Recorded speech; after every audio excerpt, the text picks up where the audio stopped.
uyu ni sowane uyu ni umuhobere rwose c'est bien uko fresh uko bien niyo bambwiye twinosa umungu wawe kwaye ngomba kubikora byanze bikunze shari kirancitse nagize isereri ndumva nenda kwikubita hasi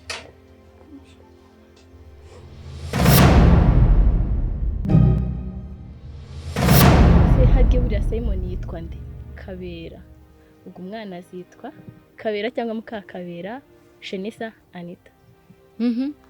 mbwira ifishi y'umwana iri ndashaka kumenya amazina y'umwana kandi umbwire n'impamvu waba warayamwise ayo mazina